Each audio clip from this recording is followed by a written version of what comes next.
All right, welcome back to the Process of Becoming podcast with Josh. That's me. And my name is Mr. Dino, so that's what we're about to do today. Yeah, it's gonna be awesome. So, guys, this is our second episode, and as promised on the last episode, we kind of made a few mistakes. There may even be some mistakes that come out of this, but we feel like we worked some kinks out, and we're going to kind of pick up where we left off. But the whole idea of this podcast, guys, is we are all in a constant state of becoming, right? Whether we're becoming our best self or we're becoming something that we really don't want to become. So our goal with this podcast is really just to help you learn the ins and outs of becoming your best self and give you the realization that you're never actually going to become that, but we can always stretch and strive to be better, and that's our ultimate goal with what we're doing here.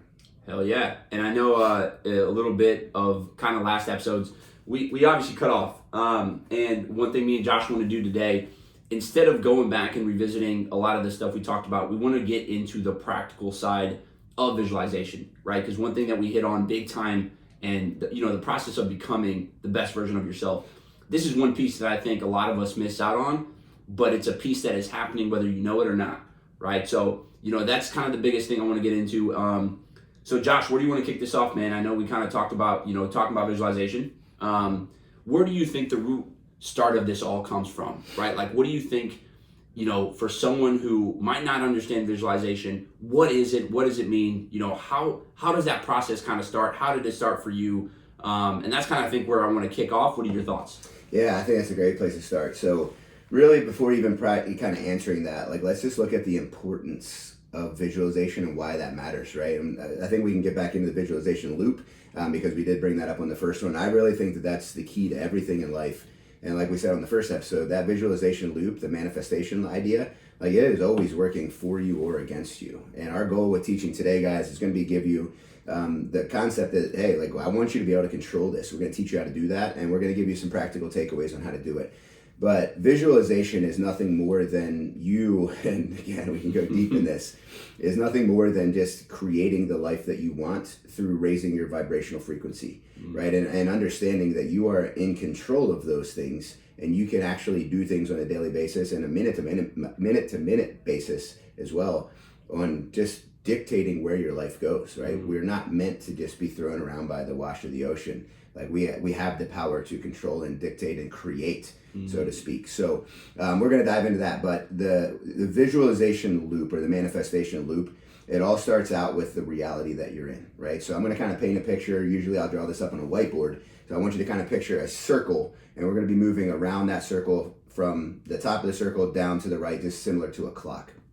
At the top of that circle, you have the reality that you currently live in, okay? Could be a good reality. It could be actually a pretty terrible reality. It could be a reality of, hey, you don't even really recognize it because you're just kind of going through the motions.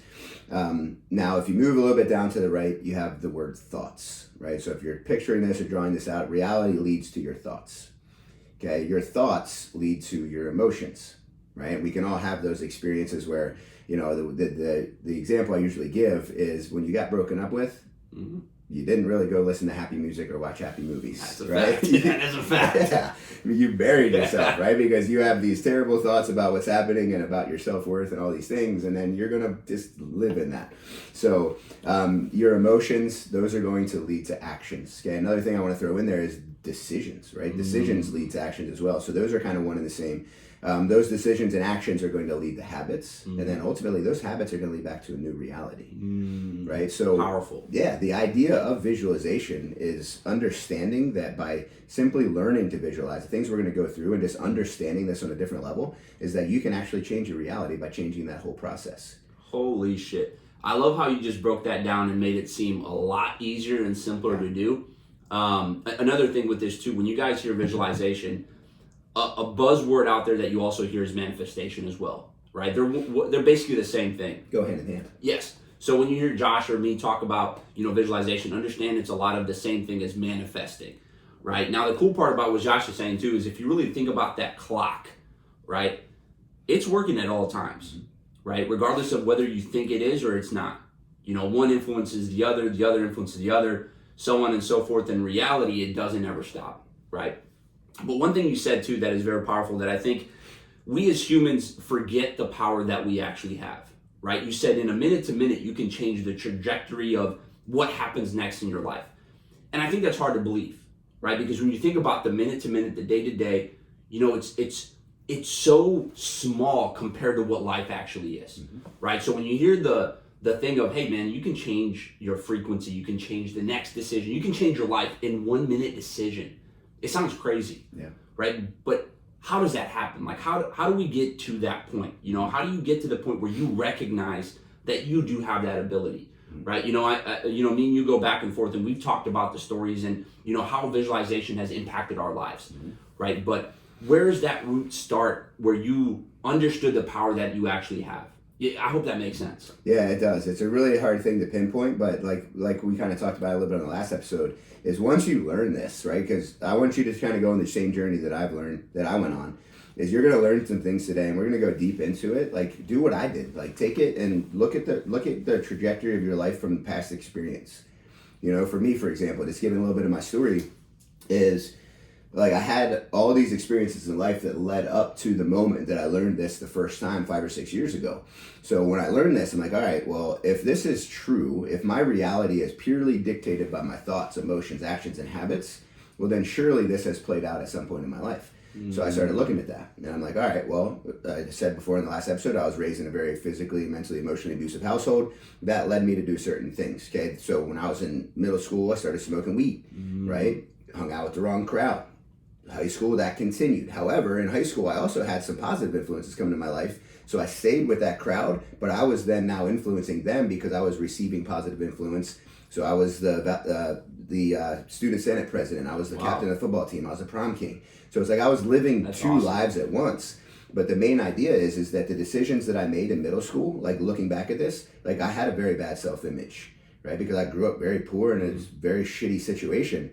So those things led to thoughts, emotions, actions, and habits that led me down the path of doing other drugs and partying, doing even harder, right? Wow. Yeah. So it's like, all right, well, if that was where my energy was, my vibrational frequency, my belief, right? All these things that are actual physical energy, that's what led me to that course, right? So then when I started changing the reality that I had by understanding, and I wasn't visualizing then, but like this is me looking back at like, all right, well, I changed that because I had positive influences, which changed a little bit of my reality and my thoughts and my emotions, which led to new actions, habits. It all started changing. So like that is like my ask of you guys is when you learn these things today, look retroactively at your life and think about moments where this has played out, because this is 100% reality. This isn't just some idea. And you talked about what visualization is not. Visualization and manifestation, guys, is not something where it's like, oh, I want a red Lamborghini, and then it just shows up. And that's what I love about the visualization loop is it ties everything to personal responsibility. Because if you understand you're in control of it, well, guess what? You now have to take captive your thoughts. You have to understand that your emotions are tied to those thoughts, your actions, habits, and so on. So you're telling me, Josh, that I actually have to do something after I think about these things. Yes, 100%. It's crazy, man. Yeah. You know, I think, and to Josh's point, the reason we talked about the what it is not is because a lot of times, man, especially nowadays, you see so much of this thing where it's like, oh, abundance comes to me, or, oh, I'm just going to have this, but no actions follow, no tactical breakdown of how I'm going to do this, no actual view of things that are, you know, to make that come to reality, right? It's almost like a wish at the end of the day. Yep. Now, that's the biggest thing, man. This is not a wishing thing. This is a creating. And to create, actions have to follow, right? For me, one of the coolest parts and how I really got into visualization without even knowing that I got into visualization all started with my mom. Because, you know, coming here as an immigrant, we came here with $50 in our pocket. My parents were 23, 24, you know, and obviously we did not have anything. You know, growing up, I was essentially poor. But the thing with my mom, and this is why I loved her so much, and this is why she's played such a big role in my life, is she never let us think that we were poor, right? So even though we didn't have everything we ever wanted, we had everything we ever wanted, right? And the best part about that was even when you felt like, hey, I don't have this big house, you know, hey, whenever I have my friends over, we're crammed in one room when they all have big houses and all these things, I never let that affect me because my mom didn't let it affect me, right? So what I didn't know was happening at the time, but she was influencing my energy. She was influencing how I looked at life. She was influencing what I looked myself as, right? So even though we never had everything and we were, you know, quote unquote poor, I never felt that. I always felt like I was meant for more. I meant for this. But to your point of going retroactively to look at that, that's what really showed me like, holy shit, this was the difference in my life, was because my mom never let me feel that negative energy, and she always made sure it was positive, higher frequency, right? And the higher that frequency was, I looked at myself in that higher frequency. And because I looked at it that way, like your feedback loop, right? It started to influence my reality. So the reason I say that piece is because just your feelings alone, and I'm not talking about like, oh, when you're like feeling sad, or, oh, you feel like this person's doing this. No. What I'm talking about is, hey, when you're having a bad day or something's going wrong, or hey, you thinking about something in a negative light, bring it back to, hey, what is the positive? What can the positive be? And the word can be, right? Because, hey, it hasn't happened yet, but you have to view things in a positive manner for it to come out that way, right? For the result to be positive, it has to be in a positive manner, right? So, yeah, sorry, a little bit long-winded there. No, but for Josh, for you, we talked about a little bit how retroactive you look back at your life, and saw how you became the person you became today. How did you find out about visualization, and then how did you start taking advantage of it in your life to take control and get to where you are now? Yeah, 100%. Good question.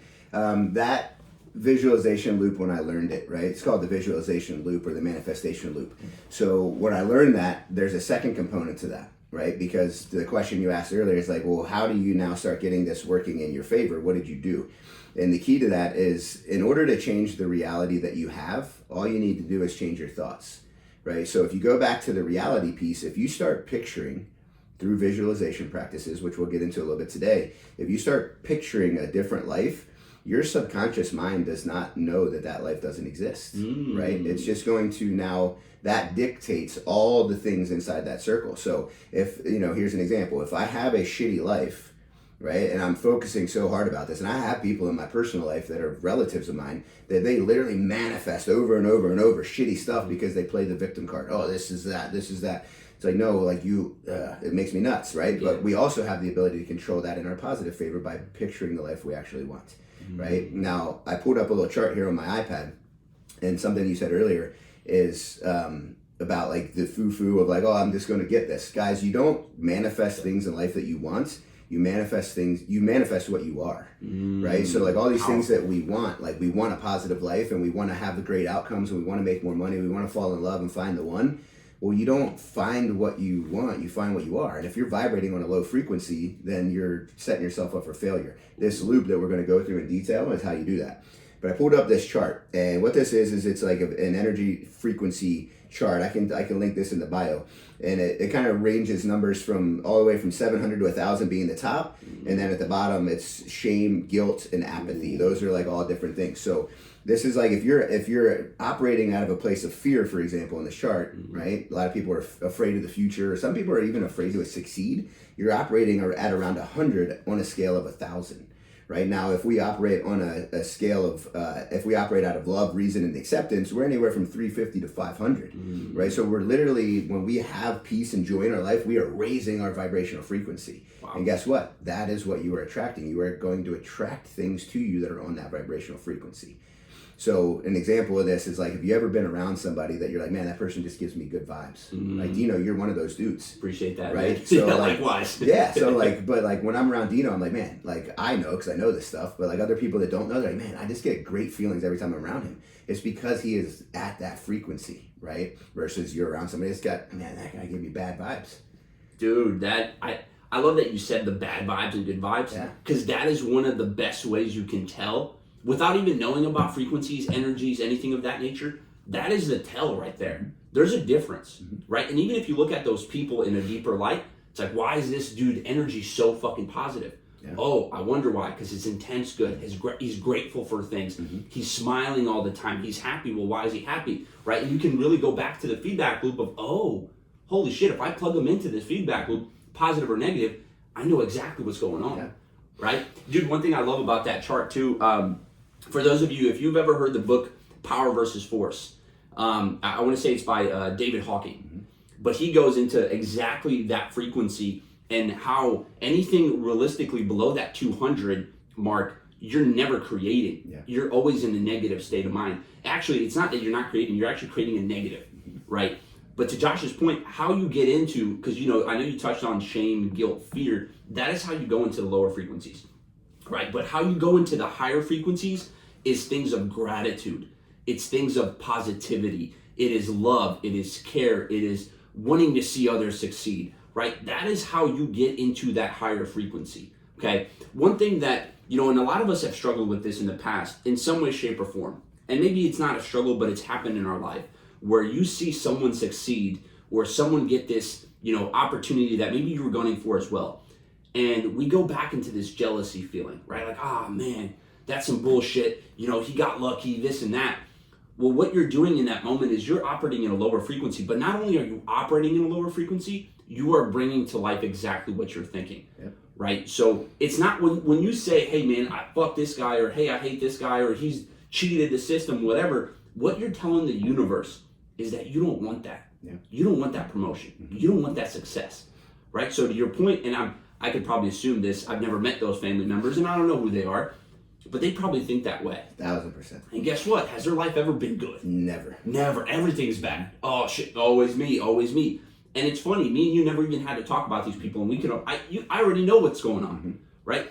And this is how common it is, but it also works in a positive way too, right? 100%. So I think it's important to remember, and the biggest thing, and just a practical thing I'll throw out right now, and we'll get into more practical things as we go, but gratitude alone, right? That is one of the fastest ways you get into that higher frequency, right? And gratitude of things of love, right? Looking at the people around you, being appreciative of what you have, regardless of where you're at in your life. But that is one way alone how you get into that higher frequency and start creating the life that you want, essentially, right? So that is one thing I just want to hit on real quick, because I think gratitude is one of the biggest pieces to open your eyes to the opportunity that you can actually create the life that you want at every single moment of your life. Yep. Yeah, I think the key thing to understand with all of this is you do not get what you want, you get what you are. Fuck yeah. Right? 1,000%. And so many people fight that. And then to your point, they literally don't get it because it didn't happen right away, because they think it's that foo-foo, like, oh, it's supposed to show up. I don't have to work for it. I don't have to change. And then that lowers their vibrational frequency, right? So, guys, energy, like if you think about us as human beings, here we go. Try to keep this surface level. We are nothing more than electrophysical magnets. Like we are. We have an electrical signal in our entire body. Our entire nervous system works off of electricity. We are magnets for energy, 100%. Right? So if you think about your life, and again, retroactively look back, where have you been in your life? Have you been playing the victim card? Have you been playing the I am upwardly mobile and I am moving on in life and I am raising my vibrational frequency? Well, guess what? Well, positive things are there. And the thing that I always teach on this is all of that energy is always existing around you at all times. But just like a magnet, right? A positive side of the magnet repels the negative side, right? 100%. So it's like if you are a magnet of positivity, you're going to draw positive things. And the thing about it from a consciousness standpoint is that you are now, it's always been there. You're just now going to see those things. You're going to see those opportunities, and that is where the action comes in, the decisions. Right? Your decision-making process, you're going to have the opportunity to make more positive decisions, and you're going to have the desire to make those positive decisions. So something that I saw on that chart real quick to bring up, and we don't need to go down this path hard, but the idea of desire. Like so many people want and they desire to have a good life. Well, that is a low vibrational frequency. It's 125. That's interesting. Yeah, it is. That's very interesting. Acceptance is a 350. Right? So it's something I always teach on with this is like when you are speaking the past tense, you already have it. It's already there, right? And we don't need to get into what we talked about earlier today. We'll save that. But like, again, like it's understanding that, no, it's not that I want these things. If I say, hey, I want $1 million, guess what? I'm operating out of a place of lack by just saying that I want it. It means that I don't already have it. It's not already there, and I'm not already working towards it. Holy shit. So it's a big reason why I'm not a fan of affirmations in the sense of the common way people do affirmations, 100%. or even they'll look in the mirror and they say I am statements. You know, it's like I am handsome, jacked, and shredded. You know what I mean? Or I am a millionaire. Right. Well, guys, when you say that, I understand the intent behind it, but your subconscious mind knows that is not true. Correct. So it's going to immediately say, no, that's not true. And now you're operating out of a negative frequency of desire versus acceptance, right? So I am in the process of becoming. There it is. Those are the statements, because guess what? That is true. You're right. As long as you are in the process of it. And the cool thing about it is what Sal says all the time is you can't look yourself in the mirror, look yourself in the eyes and lie to yourself because you know the truth. 1,000%. So crazy. Anything you want to add to that before we jump in? Actually, you kind of, funny enough, I think that ties in exactly my story with my mom, and her always having the view of like, hey, listen, we might not have everything, but you have everything. Yeah. Right? Because at that point, we never operated, or at least it felt like we never operated in a lower frequency. Yeah. Right? Because if I always had everything that I needed, well, then how bad is life? Life is great. Right? Where I think we look at life and the things that we want as that is our success. Right? But in reality, just like you talked about, we have those tools at all times. You know, I think, and dude, one thing, and the person that I'm going to reference a lot in my life and in this podcast is my mom, because I always say, man, she's way ahead of her time. You know, for her to think the way she did, for her to talk about energy, being positive, doing these things and thinking the right way, at a time where it was not as prominent, is just insane for me. Right? But one thing that she used to talk about was, and I remember this, and this is just a side story real quick, but you know, coming in America, it's a big culture shock, right? Like, you know, I'm a foreigner, the culture's different, it's just odd, right?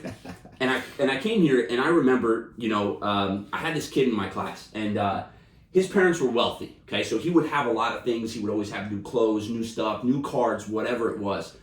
And he was also the kid in class who was never happy. Right? He was always complaining. He was always an asshole. He was always bitchy. Like there was always something going on, but he had everything, right? His parents were well off. You know, and I remember that was confusing to me because, you know, hey, if I ask for like Yu-Gi-Oh cards, I get told no and I get yelled at and I'm like, all right, cool. Roger and I'm like, this dude has everything and he's still complaining. I was like, dude, I get my ass beat, right? Now, my parents didn't beat my ass like that. Not at all. They were awesome. But I thought it was funny, and I remember having a conversation with my mom, you know, about like, hey, how does someone have all these things, but they're still this way? And I remember her telling me, she's like, son, being rich is not about what you have. It's about how you use the two things that are most important. And rich is having a good mind and a good heart, right? And it always stuck with me, man, because, you know, I think when we think about being rich or having everything we want, we look at materialistic things, or we look at things like, you know, oh, I want this, I'm going to be a millionaire, or this. In reality, we've always had the two tools that dictate our life, and it's your mind and it's your heart, right? It's what you think and how you think, and it's also what guides you in here, right? It's love, it's acceptance, to your point. You know, and I think when you go back to how can you control your energy? Well, it's look at where your heart is at. What is it telling you? What are you doing with it, right? Are you showing love? Are you helping the people around you? Are you putting good things out there? And then look at your mind. What thoughts are going through it? Are they feeding you? Are they actually helping you? Or are they not? Right? Because those are the two things that control visualization. They control your life. They control reality. They control what you have in the future. Right? But we all have them right now. Yeah. How we use them, that is up to us. Yeah. You know, so I think that's a little tip that I want to add in there. You know, but Josh, when you think about these things, and when you think about how do you know where your energy's at in this moment? Like for you, how did you realize, okay, hey, this is my energy, now I got to switch it? To be honest with you, to start out, I didn't. It was like through a process of learning to even just feel and understand and just consciously think through it, right? But going back to something you just said real quick before we move on. Yeah. The reason why is gratitude, right? You brought it up a little bit ago. Gratitude, I just pulled it up on the iPad. It's at 900 on a scale of 1,000 for frequency. Wow. Right? So when you're operating out of a place of gratitude and just being grateful for what you have, but also yearning to create the life that you want and not just be given the life that you want, that's the difference between you and that kid. Like he may have been grateful for what he had, but guess what? He expected it. Yeah, he wasn't creating. Right. And that's the difference is you and I, and you look at all, like not all, but a lot of the successful people, they came from nothing, right? The ones that are given it to them. You see this with successful corporations. Absolutely. Where it's like they didn't actually create, and there's so much like energy that is released from creation.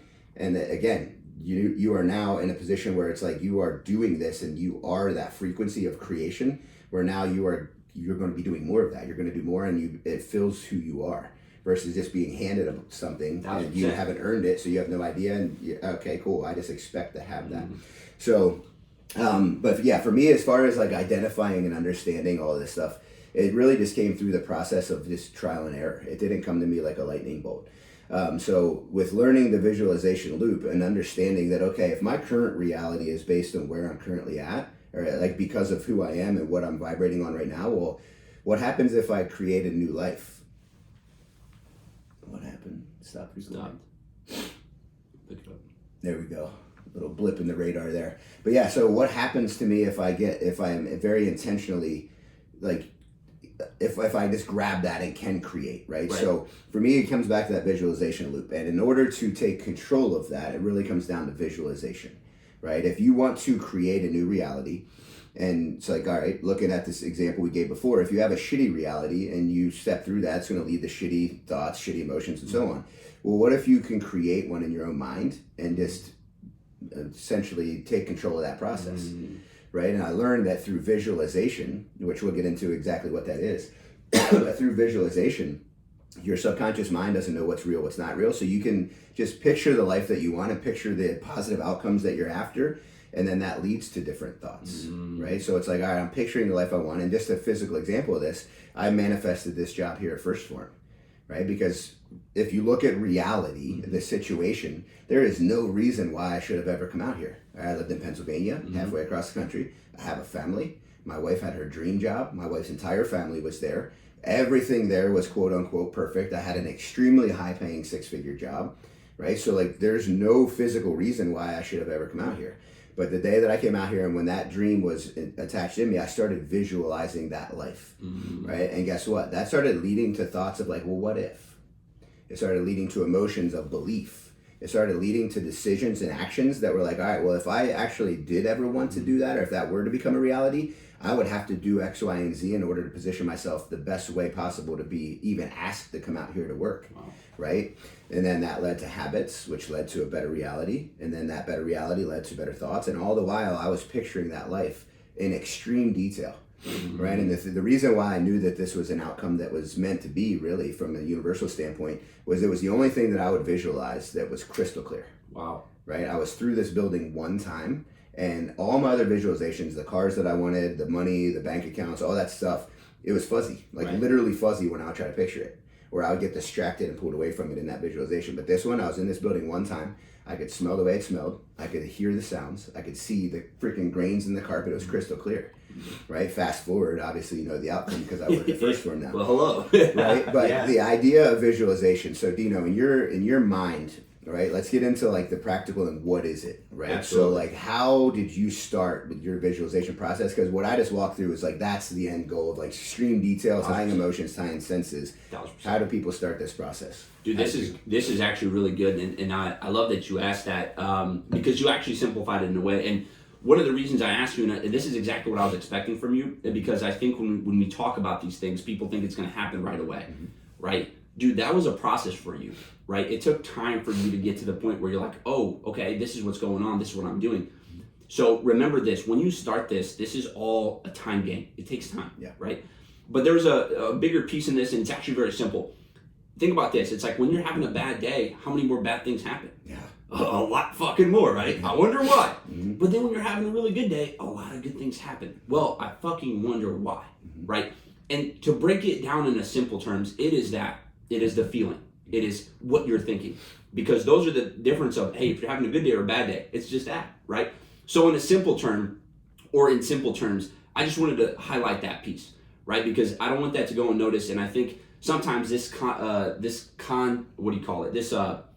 topic, let's just say, can get overly complicated sometimes, right? So in simplicity terms, it's think about it. In when you're feeling good things happen. Everything's good in the day. When you're having a bad day, everything's bad. So remember that, right? There's a way that you can actually control this, and it is the dumbest thing in the world. I can't wait. But it's a fun example. Like when you're having a bad day, out loud, I want you to just keep repeating beep boop. Just keep saying those words. It will put you in a positive mood. It works every single time. It's impossible. Is it because you start smiling and laughing? Yeah. I mean, dude, just try it. Like that's that awesome. is the call to action for anyone on the call. Next time you have a bad day, just physically out loud say beep boop. And just keep saying hilarious. it. There's psychology to it. But hilarious. I've never done it and not ended up in a positive mood. So it's a perfect example that you can dictate your energy and you can control it. The other thing I want to toss in on that is there's something I ask my people, because I work with the general population a lot, and they have very like intense lives and schedules. And the thing I'll ask them is, hey, did you have a bad day? Or did you have 15 minutes that didn't go your way and it turned into a bad day? Wow. Because you allowed it. And that's what it is. Like, all right, well, my emotions led, you know what I mean? Yep. So thoughts lead to the emotions, and then now you're just sitting in it. So something to think about. Yeah, and only 15 minutes in one fucking thing to happen can ruin your entire day. Exactly. All right, let me get into a little bit of my story. So the reason I even got into visualization was because of soccer, right? So I found this book, kind of touched on it a little bit. Anyway, fast forward, I got the book. I started doing these things where I started visualizing. And what I would visualize is my life as a soccer player, right? So I would visualize myself in the stadiums. I would visualize myself in high pressure situations. And one key piece to this too that I realized was visualization is almost a practice for the future as well. So not only do you create, but it's a practice, okay?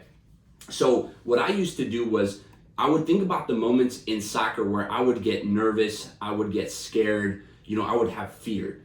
And what I would try to do was overcome them in my own brain through visualization, right? And to your point, and you touched on this, in full detail, right? When you visualize it, it should be almost like it already fucking happened, right? Like that is ultimate goal. So what I would do is I would put myself in those stressful situations, and I would put myself in, like, I would visualize those moments so strong that I would feel the fear. I would feel the anxiety, and that was good because now I have control, right? When it's actually happening, in that moment in time, it's so hard to control, right? Because there's so many moving pieces. But when I'm visualizing, I can stop time, I can stop everything, I can focus, I can take a break. And so what I would do, I would visualize myself in those high pressure situations. Yeah. And I would go through the process of, okay, hey, if I did this, then this. Okay, well, fuck, if he comes this way, then I gotta go this way. And I would go through every possible action that I could take to get out of that moment where normally I would mess up in that moment, right? And what I started to notice after doing this was I started to play almost subconsciously and do things that I didn't even know I could do. But in reality, I was actually practicing up here the whole time, right? And I remember through this process, 2 months in, there was this team that popped up, and it was a semi-pro team. And my biggest goal for a long time was to become a professional soccer player. So when this team popped up, I tried out, and I made the team, but I was on the chopping block, right? So for those of you guys that don't know that, on the chopping block, I was one of the bottom players, and I could get cut if I'm not performing, right? So I remember I continued this. I continued visualizing, I doing the same exact thing. 2 months later, I went from someone who was going to be cut to someone who played the entire fucking game. And I remember the coach pulling me aside, and he was like, dude, I'll be honest with you, man. I didn't know what was going to happen from here. I didn't know if you were going to, stay. Like, we were really questioning it. Whatever the fuck you're doing, dude, keep doing it, because we don't understand what the difference is. I understood what the difference was, right? But that was the moment that I was like, yo, this shit is real. This thing works. But it took that for me to realize, like, oh my God, I'm creating. But there was a piece that I had to do was also just give in, right? Like, I'm like, hey, let me give this 2-3 months. Let me give this some time. Let me actually give it effort. And then I watched the effort pay off, right? Now, where it gets really deep and, kind of circling back into First Form, the reason I found First Form, also very ironic. But what happened to me was, I didn't lose the love for soccer, and it's not like I saw myself as, that I couldn't become a professional. But the reason I stopped and I decided to switch courses was because I saw that I can make a bigger impact outside of just playing soccer, right? In reality, I'm 23, 24 at the time, a little bit late in terms of becoming a pro, having the career that, I imagine I could have. But one thing I knew was I can have a different impact in a bigger way and do it bigger than just soccer, right? And somehow, some way, some shape, some form, First Form came up, right? And then, I was like, fuck it, man. I just graduated college. Dude, this place seems like a great place. And by the way, I didn't know anything about First Form at the time. I didn't know who Andy was. I didn't know who Sal was. I had no idea. But I was like, you know what? Their values, what they're talking about, I was like, that looks cool, man. Let me give it a shot. So I started in the warehouse, right? Which a lot of people thought I was fucking crazy for this. And I'm very happy I did, all right? Let's just say it's worked out in my favor. But I remember coming here and starting in the warehouse, and one of my first interviews, they asked me, hey, what do I do? Like, what is my daily routine like? And I mentioned visualization. And they stopped and they were like, dude, that's funny, dude. Andy just talked about how he used to go to the house that he has right now, and he would literally sit there, watch the house, right? See himself in the house, and he would even email the guy, until he finally got the house, right? So, that happened right after I interviewed, okay? And I was like, okay, this place is cool. It's lining up to what I wanted to be. You attracted what you were. In a way, I didn't know I was doing this, right? So then when I came here, I applied the same logic I used to soccer. I was like, well, if it worked in soccer, it's got to work here. So I started visualizing myself getting promoted in a Monday meeting, okay? I'd never seen it happen, but I wanted to test visualization. Like, that was my thought with this. I was like, okay, if I do this the exact way I'm supposed to, in detail, let me shoot for something that is a little bit odd, that I can be like, okay, hey, I did have an impact on this. And again, I've never seen anyone get promoted in a Monday meeting, okay? So 6 months straight, I visualize every single day. And I visualize myself just getting promoted. Sorry about banging the table. But I visualize myself getting promoted in that Monday meeting. 6 months later, boom, it happens. And I remember getting pulled up in that room, and I just stood there, and it was like this overwhelming, like, holy shit, this is real. Holy shit, I can create.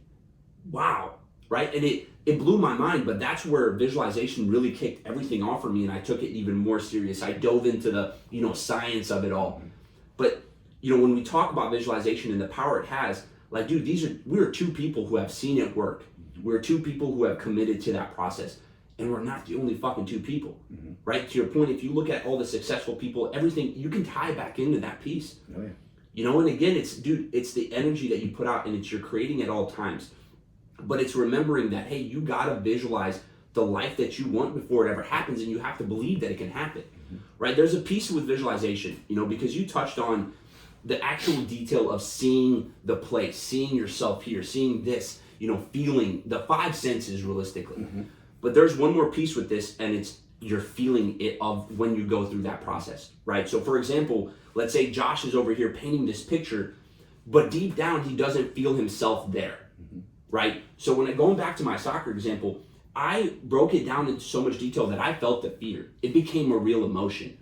And when you visualize, you want to bring that emotion out, right? Not necessarily fear, okay? But what I'm saying, the reason that fear came out was because I believed that moment so much, I visualized it.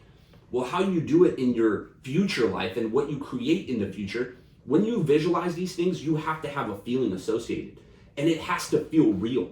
It has to feel like you've already done it. Because how you create that reality is not just the detail, but it's also the emotion, right? It's that feeling of, oh, this has happened. And I'm sure you could attest to when you were doing your visualization, that was a big piece. You felt it. You can see yourself here, but not just see yourself, you feel yourself here. That was the biggest difference, right? Dude, it's so important. Actually, that was something that I was going to touch on as well, but I'm so glad you brought that up. Because guys, that is the emotional connection there. That is the actual energy, right? Yes, your thoughts are energy as well, but how you raise your vibrational frequency is that emotion, right? But from a practical standpoint, like it sounds to me like you jumped right into like the full-blown visualization, the movie part of it. Correct. Right? Okay. Yep. For me, I did not, right? Because I didn't quite understand that was the case. And I feel like a lot of people, they don't do that. So a lot of people, for me, like with this, like, okay, I realized the visualization loop. I realized I needed to change my thoughts. Right. So how do I do that? How do I then dictate my emotions? So for me, I created a vision board. That was the first thing that TJ told us to do. Hey, create a vision board of the life that you want. And even that was a challenge for me because you know why? I didn't believe it. 1,000%. I was like, all right, well, cool. I want this vehicle. I want this house. And if you're out there, if you're going to create a vision board, don't just put a house on there. Put your house, right? So it has to be what you actually want. Now, there are people out there that will also say this. I don't really care about material things. Oh, I love this. Okay, but this is a precursor to this, right? Because again, we're getting into the last thing, and I'll just say it now, but the ultimate goal with visualization is not the things. The ultimate goal with visualization manifestation is who do you need to become in order to have those things? Love that. Because here's the deal. There's a reason you don't have them now. And it's because of who you are. It's because of what you're vibrating on, right? So I wasn't the person that could and should have this job until I got myself on the vibrational frequency to like, now I got the offer for this job, right? I wouldn't have lasted prior because I wasn't the person. So, but for me, when I first started, I created that vision board. First thing I put on there was a car I wanted, right? So what I would do is visualization is nothing more than just ultimately creating a movie in your mind. And to Dino's point, attaching emotion to it. But how I started was like, all right, I closed my eyes. And to your point you made on the last podcast, you're like, how the hell am I supposed to not have any input for 10 minutes, right? Which is, again, with the practical tips, that's something I'll give you here at the end that we recorded on the last show, but it got cut off. So, but I would close my eyes and I'm like, all right, well, now I'm picturing all the shit that doesn't even matter. It's irrelevant because we get input all the time and our mind is so boggled down with all the shit. So I would open my eyes and I would look back at that car. I'm like, all right, what color is it? It's black. It's matte black. It's got these rims. Close my eyes and I'll picture in as much detail as I could. And when I lost that detail, I'd open my eyes and look back at it. Okay, over time of doing this, now I could crystal clear see that and focus on it without having to open my eyes, which is the progression. Right, and then the next progression is like, all right, I'm gonna see myself next to this car, But an important question to ask yourself is, are you seeing yourself from a third person perspective, or are you seeing the car through your eyes and how you're looking at it, right? Because that matters. And everybody does it a little differently. So for me, I was seeing myself next to the car from a third person perspective, right? And then the next progression from there is like, all right, what does it feel like around me? I'm starting to tie senses to it. What is the air temperature, right? What do the clothes feel like on my body? When I get in that car and open that car door, what does it feel like inside? And the beautiful thing about technology, guys, is if it is a car that you're trying to manifest, you want to go down this route, you can go to YouTube and you can type in Ford Bronco Raptor point of view driving, and you are now behind the steering wheel and you can see. It's true. It's freaking awesome. It is true. So you get that full experience, and that stuff plays into it because, and watch those things, go down that road. If you have the house that you actually want, go sit in front of it and see it, right? Because as you get into this and progress through, we're looking at the senses. Now we're tying in that emotion that Dino talked about. What is it going to feel like when I am walking out to that Ford Bronco Raptor every single day to go to work, or for the first time, or when I sign those papers and buy it, right? What is it going to feel like? Now that is the vibrational frequency. Now we are raising that up and we are getting on a level where we need to be, right? And that is such an important thing. The ultimate goal, right? And now where I visualize every single day is all the things on my vision board that I have and that I will have is I create a movie with all of it. Right, I wake up in my bed, I roll over, I walk into my bathroom, and I can feel the carpet, I can feel the hardwood as I transition, I can feel the tile, I can see the lights kick on, and they're special lights that the brightness is determined by the ambient light in the room behind it. So I can feel the counter, I walk down, and the cool thing is I'm walking down my steps and I can see myself doing my morning routine, right? And then I get into my own body, I'm doing my morning routine, I walk across the brick pavers in the front, across the bushes that my wife's got in the yard, that walk out to my detached garage to get my Bronco Raptor. I drive to headquarters, I walk into an executive meeting. Wow. Right? That's where my visualization goes. So the ultimate goal, guys, is if you struggle with these things, start just by picturing it and get really good with that. And then ultimately, if you can, create the movie. But the key, again, is what type of person do you need to become in order to have those things? Because that is ultimately what it matters the most. And then study those types of people, right? The beautiful thing you and I have here is I can watch how Aaron and all the executives walk around. I can watch how they answer questions. I can watch how they carry themselves, how they spend their time. So attach that, and if you don't have that in your life, create it. Wow. What do I think that person would act like? And it's the idea of acting as if. You already are that person, so be that person now. 1,000%. I love this. And the one thing I do want to touch on too, which I think is actually really cool. Me and you never actually talked about this, but how I started visualizing was the movie. It was a movie, right? And me and you never talked about how it has to almost be a movie to start that process, but it does. And there's something that you said too that I don't want it to go unnoticed. As you mentioned some of the big materialistic things that you have in that life, you also mentioned things that go unseemingly noticed even in our own lives, like the bushes, like the lighting, like the carpet, right? And I think that's important. But there's another piece to visualization, and you touched on it a decent amount, right? Because we were painting the picture of, what does my life look like? What do I have? But there's a piece to that too, and it's who are you, right? What kind of person are you in that future? How do you carry yourself? What are your values? What do you love? What do you do? What is your morning routine? What do you do when your family's home? How do you talk to them, right? Because you also have to know who you want to become to start working towards that too, right? Because like you said, man, if who you are is how your future ends up, right? It's not just, hey, I want these things and I'm gonna stay the same person and then become those things. No, you have to become a brand new person, right? There's this one, it's kind of a quote, but it's also something I heard and I love this, right? But do you know how a seed grows into a plant or a flower? You know what it has to do? It's gotta be destroyed. It's gotta completely destroy itself. Yeah, right. So for a seed to become this flower, this beautiful thing, it's gotta completely destroy its shelf. Like its shelf. Jesus Christ, it's not a shelf. Holy shit. But it's gotta destroy its whole shell. It's gotta destroy itself. Right? And when you think about the future that you want, and when you visualize all the things that you have and what your house looks like, your car and your family, you also have to know that you're gonna become a different person. But then who are you? Right? Who is that person that you want to become? And this is a big thing when you talk about, when we're surrounded by people who have done amazing things in life, and when you start to watch the way they carry themselves, how they hold themselves, I also challenge you guys to find a person in your life or Hell, it doesn't even have to be in your life. It could be a role model, right? It could be a movie star. It can be a sports person, whatever it is. Find that person, look at their qualities, not everything who they are, right? You don't have to be that exact person. But what about them do you look up to, right? Like, is it their values? Is it how they carry themselves? Is it their actions? What are those things? And then start viewing yourself with those same things in mind. Because now you're creating that full movie. 1,000%. You know, and I just want to touch on that piece because I think when you combine the vision of what you have materialistically and then also who you have to become to have those things, you also have to have somewhat of a view of what you can become, right? When you have those things and you tie those pieces in, now we're fucking creating. Dude. And now we're getting into the process of becoming. Dude, this is so much energy because I was thinking that's where my mind was going and you just literally said it. Let's go, dude. I want to touch on something that you said there. And kind of tie that all together with something I said as well. For anybody out there that does not attach themselves, I'm thinking of my friend Jenna. Jenna, for the longest time, could not create a vision board, right? Because she's like, I just don't want material things. I can't see myself with those material things, which, you know, we're working through some of that belief stuff. But at the same time, like, okay, to your point, visualize who you are going to become, right? How do you want to be as a parent? How do you want to be in life? What do you want to be known for longer term, right? How do you want your life to play out?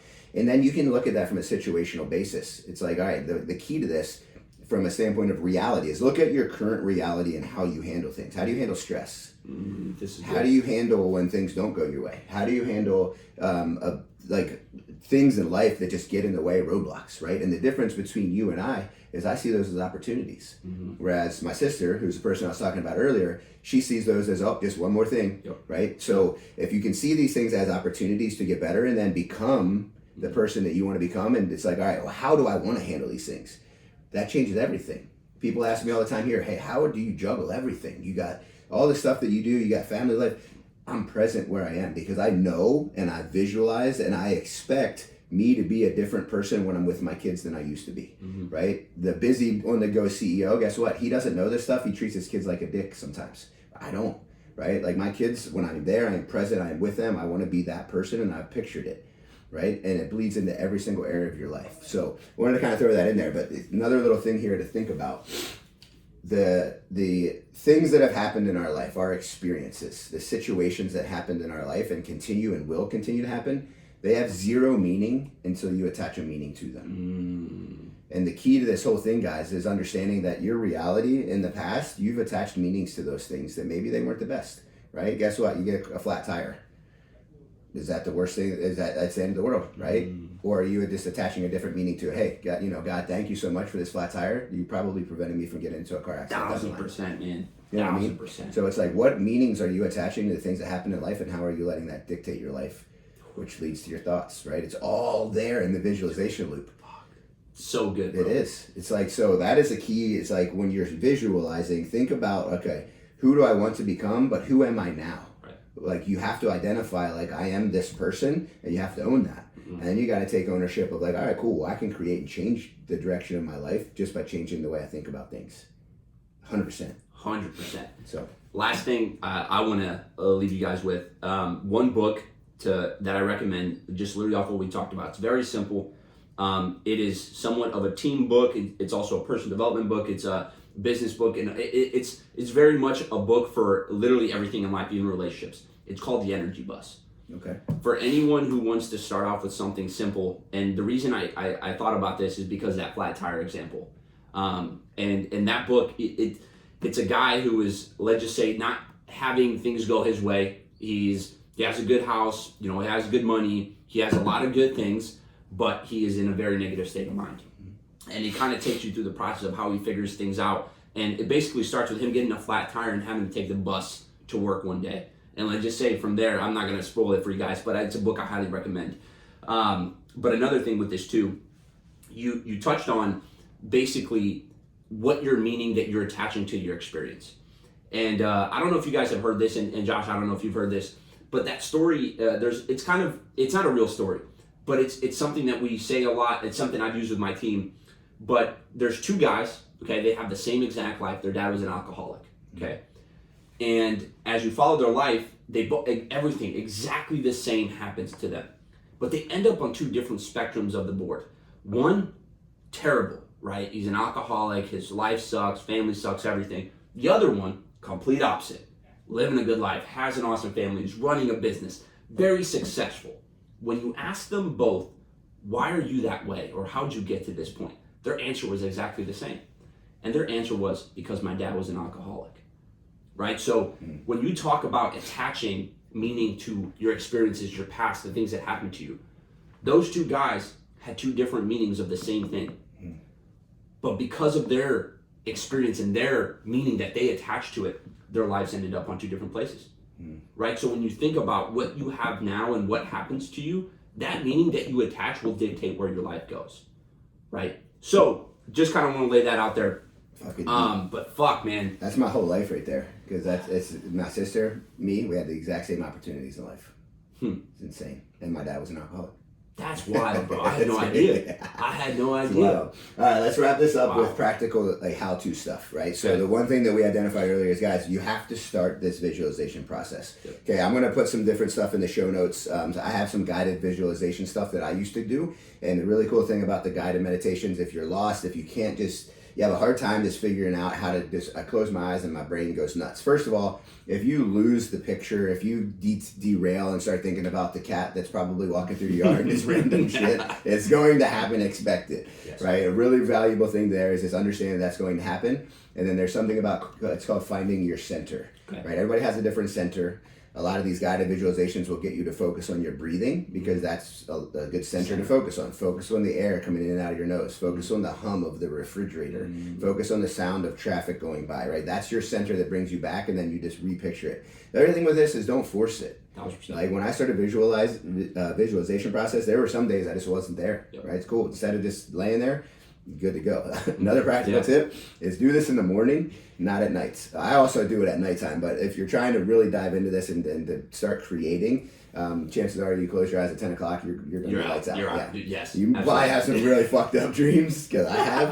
I like to actually do both, and there is a lot of science from like a theta wave and delta wave type thing.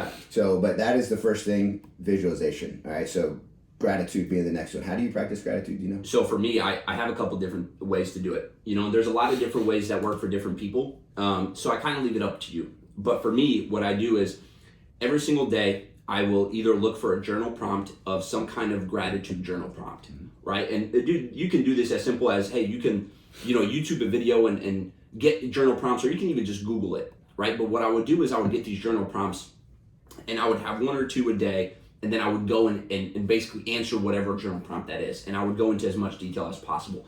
I would give myself half a page to a full page minimum, just because it forces me to write out all my thoughts and I don't cut it short, okay? Now, another way to do this, and this is a really good, simple place to start, but list down 3 things that you're grateful for, but don't just stop there. Even go into the why, okay? And make it small things. It doesn't have to be some drastic big thing. It can literally be as simple as, oh man, thank God I have shoes today. Thank God I have a car, right? But why? And then go into that piece, right? And here's the truth too. Like to Josh's point, when you start this, it's not gonna be easy. You're not gonna jump in. It's not gonna be a full flow. So as you're breaking these gratitude things down and the things that you're grateful for with a list of 3, it's not gonna feel as powerful right away, okay?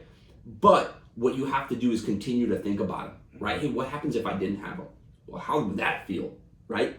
And once you start thinking about it that way, you start to actually feel like, oh shit, you know what? I am actually very grateful I have shoes today, right? But it's gonna take time. But what I would do for anyone just starting off is write 3 things down that you're grateful for, right? And it could be the same things. You can just click it in. So write 3 things down that you're grateful for, and it could be the same things every single day. What I would challenge you to do is try to switch it up and look for the small things that you don't normally think about. The water, the bed, the house. And it doesn't mean you have to stick to just little things, but the little things make the big things seem more fucking bigger, if that makes sense, right? Because when you focus on the small things, you realize how much they go unnoticed, but how beneficial and how grateful we can be for the things that we have that we take for granted. Oh yeah, so much stuff we take for granted. I'm gonna kind of combine those 2 forces there, because I do that gratitude of like focus on 3 things that you're grateful for.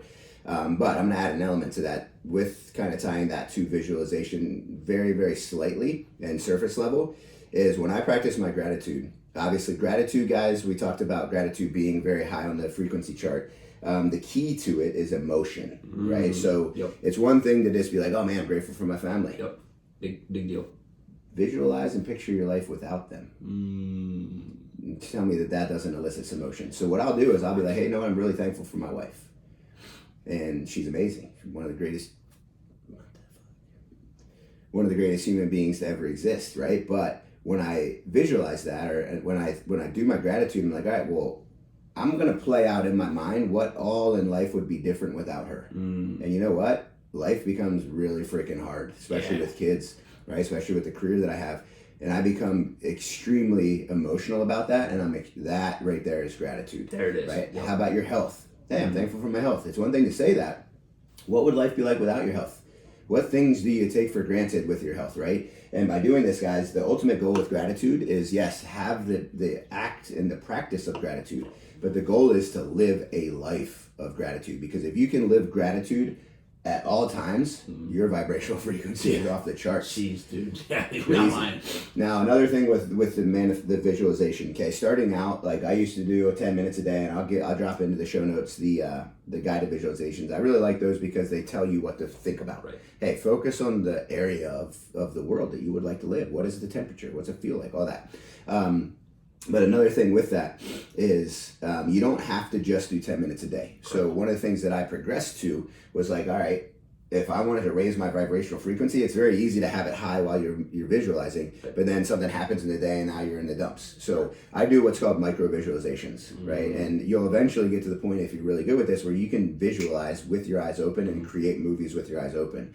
But yeah, you're at your desk, you get a little lull in work, close your eyes and just picture that life that you want. Visualize something off your vision board, right? And it raises that vibrational frequency when you tie that emotion to it, which is very valuable. So just another practical tip. Yeah, it's like a midday energy drink to kick you up, for real. It is, because it's when you can see your purpose even at every point in your day, it makes it so much more urgent, right? We're like, oh fuck, I gotta make this decision. Oh, I gotta get this done. Oh, I can't think this way. You know what I mean? So I love that a lot. Yeah. It constantly reminds me too that I'm in control. Absolutely. That I'm the one that gets to dictate where my energy's at. Like, it's like people ask all the time, like, hey, how do you not let things affect you? It's like, because I have conditioned myself to be in complete control of my energy. You mean a habit? Yeah, exactly. You created a habit, yeah, exactly. Right? And so through this whole process of when you guys start these things, man, give it time and do it frequently, right? And to Josh's point, it's, hey, you don't have to just spend 10 minutes. For someone who really wants to kick this off hard, one thing that I did was I spent 20 to 30 minutes in the morning and 20 to 30 minutes at night, knowing that at night I'll most likely fall asleep, right? And I was okay with that, but I would still have my morning strong. So the reason I did that is almost to kind of accelerate my results, so to say, but it's helped me build that habit much faster, and it helped me dial in that process much sooner. So if you're wanting to start out and you're wanting to kind of kickstart this hard, now I always recommend taking small pieces at a time, but I spent 30 minutes in the morning, 30 minutes at night. But again, it will take time, and you're not just going to get it in a couple days, okay? The truth of the matter is you're probably going to honestly not figure everything out for a couple months, truthfully, right? And then it's going to start to get a little bit better. So give yourself grace on that piece. But the last thing that I want to recommend is that book again, The Energy Bus. I think it's a great place to start, just from a very simple, practical way to how you can apply some of the very little lessons that we talked about and start taking control of your life. Yeah, I've never heard that book, but I'm going to grab it. So last thing that I want to throw out there from a practical tip standpoint, this is what we started. This is where the first podcast cut off on us. And even this one, the dang thing stops recording. We have to push record again. We got to figure that out. But last thing, guys, is just what I call mindfulness. And the idea of mindfulness is just detaching from all input for some period of time during the day, right? 10 minutes, 45 minutes, whatever it is, right? A drive to work. It could easily be a place to start. Standing in your shower for an extra 5 to 10 minutes, right? Letting the cold water, if you're hardcore, but if hot water, you can do hot water too. But just standing there and allowing like that time. And the importance of this is we are bombarded with input at all times. Always, right? Even you and I right now, we're talking and we're hearing a conversation going on out here. We got this going on. There's input from that. There's a camera over there. We got all this input. We got social media. We got TV. We got Netflix. We got kids. We got podcasts. We got all this stuff. Absolutely. And when you have input all the time, you essentially forget how to be you because you're getting told all these things and you're processing external information, you forget how to solve problems, how to create all these different things. So take 10 minutes a day to start at no input, right? Just leave your phone at home, go walk around your property, go for a walk, lay on the floor and stare at a ceiling fan, don't care. Love that. But the idea is no input, and what will start happening to you over time, you'll eventually, in the beginning of this process, you'll lose your mind like I did. I remember I went for a walk, and I was like, why is that song on repeat in my head? I haven't heard that since 1993. I was like, for real, bro. That's like, I was hearing Ace of Base songs. And then the next day was DMX songs. I'm like, I haven't heard that shit in fucking years. Jesus. But it comes back. And that's all shit that's recessed, you know what I mean? So it comes out. And even to this day, I'll just have random thoughts in the middle of the day. I'm like, man. And then I gotta fight that impulse to just say it out loud. Like, dude, this shit just popped in my head. But, it is what it is. So, but that stuff will come out. And then over time, what happens is you now can create that problem you've been trying to solve, or that solution, or that emotion that you've been feeling. It'll come to the surface and you'll figure it out. I love that. And it's really freaking cool. And it's a foundational thing for being able to create. Because now when I visualize, guess what? I don't have all that clutter in there. And I can create from a place of just a blank slate and who I am, not who I'm being told that I am. 1,000%. And why Josh is highlighting that, which is so important too, is you guys got to realize, man, it's like a computer. You know, imagine having your computer on for 24 hours a day, every single day, which as Americans now and as a society now, that is what's happening. TV, computer, phone, conversations, thoughts, this, everything, right? You have no time for just to be okay, right? Just like when you go to the gym, you need time to recover. What Josh is talking about, that is the recovery for the mental health side, right? That is the recovery for you to think certain ways. That is the recovery point for us as human beings to start being able to, hey, feel good again, right? To start taking control of our life. You need that time, right? So I just want to emphasize, remember, dude, when you're always having all these inputs, you need that time for yourself, to time with no inputs. Because when you're constantly being bombarded, your system is never getting a reset. And not only is your system never getting a reset, you're having that motherfucker on at all times. Yeah. Bro, you got only a limited amount of power. There's a reason we need to sleep. Because if we are able to fucking go 24/7, 7 days a week, sleep would not be necessary. Fucking wish. So remember that. But that's all I got for you, Josh. What do you got? Any last words? Yeah, I want to kind of disclose this out, guys. Obviously, like we're diving into this stuff here early because, and I know it is deep. It's pretty high level stuff. So hopefully you're grasping this. We have a Q&A that you can ask questions on the Spotify page if you're listening to this on Spotify. So please ask questions if you have them. You can connect with us on social. Absolutely. But the reason why we wanted to dive into this, we're going to be getting into a lot of other principles of success and just how to just live a great life and become the best version of yourself possible and be in that process of becoming. But the reason why we did this first is because it is the foundation for everything. 100%. It is what we are always going to come back to.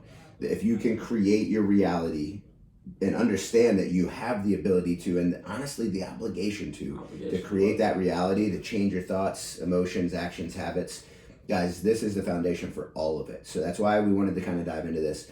Freaking love that you guys are listening. I got a lot of positive feedback from the first episode. I don't know how long this one is, but it seems as though it recorded the whole thing. So I think we got this one. Yeah, we appreciate you guys. We're just going to continue bringing the fire. And again, our goal is to help you understand that you are always going to be becoming, and that right there should give you hope, because it means that there is no final destination. You're not going to tap out and then, okay, now I just got to live life at this point. It can always be better. We just got to take a conscious and very intentional decision to get in that driver's seat. One day at a time, dog. That's how we're going to get this done. Good with that. Thank you guys for watching. This has been fun. We had a blast, and I promise you guys there's a lot more coming. A lot more heat, a lot more things that we're going to cover, and also a little bit of banter here and there. Oh, yeah. So I'm excited, guys. Thank you for watching. Josh, it was fun. Yep. Have a great rest of the day, guys. Love you guys. Peace. Fuck yeah. What are your thoughts, bro? That's fucking awesome. That was good. Yeah. For not, dude, I feel like we kind of have a plan, but we never really have a plan. That's why it's going to be so great. It just works out. Yeah, I mean, that's how I do with my coaching calls too. Like, I'll just bullet points, boom, whatever happens.